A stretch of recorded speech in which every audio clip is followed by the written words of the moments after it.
Hello दोस्तों, ये quick emergency update है क्योंकि बिटकॉइन $72,000 को छूता छूता all of the sudden crash हो गया और $68,000 तक पहुंच गया।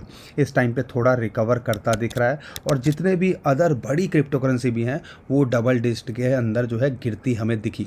लेकिन ये हुआ क्यों, सबसे पहले उसको समझेंगे और यहाँ पर क्या अपॉर्चुनिटी है उसको समझाने की कोशिश करूँगा। अभी जो इसका बड़ा रीज़न बोला जा रहा है वो है मई का जो अनएम्प्लॉयमेंट का डाटा निकल के आया है 4% और एक्सपेक्टेड था 3.9%, अप्रैल का था 3.9% और यहाँ पर जनवरी 2022 के बाद पहली बार ये बढ़ता हुआ दिखा है और इसका इम्पैक्ट हमें क्रिप्टो करेंसी मार्केट के ऊपर देखें वो होता दिख रहा है। और अगर ग्लोबल स्टॉक मार्केट को भी देखते हो, खासकर यूएसए की मार्केट, वो भी इस टाइम पे ओवरऑल नेगेटिव के अंदर दिख रही हैं। यूरोपियन मार्केट भी यहाँ पे नेगेटिव हमें देखने को मिल रही हैं।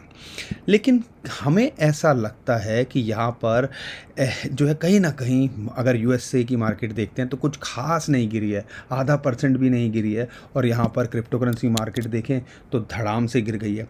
तो ऐसा लगता है कहीं ना कहीं ये इंटेंशनली यहाँ पे क्रैश कराने की कोशिश की गई है, क्योंकि लगभग $300 मिलियन के यहाँ पे जो पोजीशंस थी, लोगों के पैसे थे वो लिक्विडेट हो गए। लिक्विडेट मतलब उड़ गया मार्केट से, जो भी उन्होंने पोजीशन बनाई होंगी।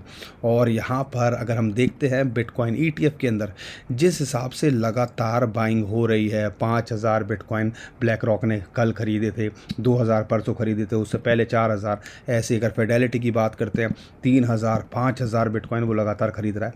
तो ऐसा लगा है कहीं ना कहीं ये डिप में अपॉर्चुनिटी बनाने की कोशिश की गई है या माल खरीदने की यहाँ कोशिश की गई है। हमारे हिसाब से ये सब कुछ टेम्परेरी है, लेकिन हमें ध्यान रखना है। तो क्या रखना है उसको मैं समझाने की यहाँ पे आपको कोशिश करता हूँ।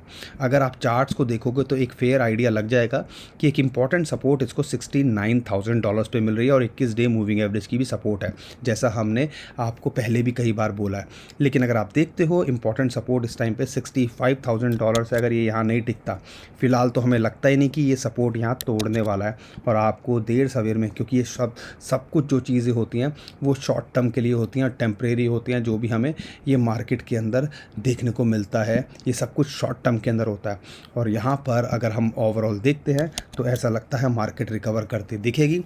और अगर ये ETF वालों का खेल हुआ तो आपको 2-4 दिन के अंदर यहाँ पर बाइंग करके कब ये उड़ा देंगे आपको आइडिया भी नहीं लगेगा। तो दो लेवल पे नज़र रखनी है, $69,000 और फिर $65,000 के आसपास, जहाँ पे 50 डे मूविंग एवरेज और 100 डे मूविंग एवरेज आती हैं। अगर हम देखते हैं बिटकॉइन की डोमिनेंस वो भी यहाँ लगातार बढ़ रही है।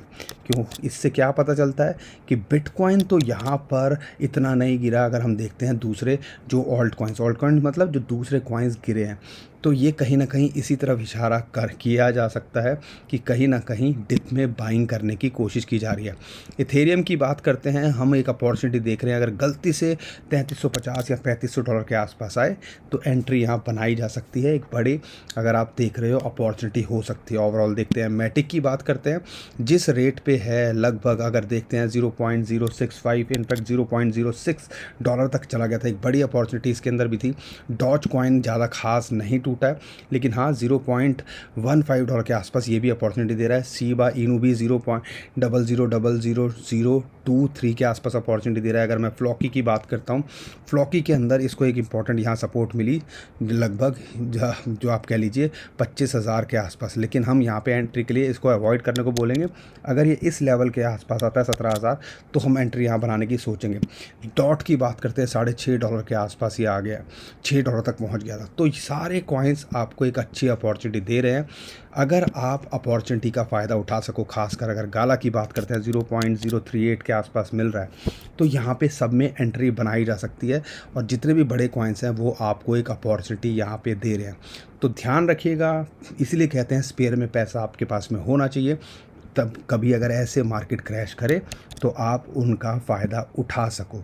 इसलिए कहते हैं आपके पोर्टफोलियो के अंदर 25-30% जो है USDT होना चाहिए, यानी कि स्टेबल कॉइन होना चाहिए, ताकि जब भी मार्केट ऐसे गिरे हम उसका फ़ायदा उठा सकें।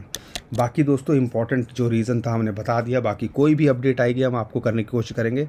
और ये नया चैनल है BI मनी के नाम से, चैनल को सब्सक्राइब कर लीजिएगा। कोई इंस्टेंट अपडेट आएगी, कुछ करना होगा तो हम इस पर भी लगातार आपको अप टू डेट रखेंगे। तो चैनल को सब्सक्राइब कर लीजिएगा। वीडियो को शेयर करिएगा और चैनल को जो है वीडियो को लाइक करके भी ज़रूर जाइएगा। अभी के लिए विदा लेता हूँ। खुश रहिए, मुस्कुराते रहिए, कमाते रहिए। आपका दोस्त पंकज। थैंक यू, नमस्कार, धन्यवाद।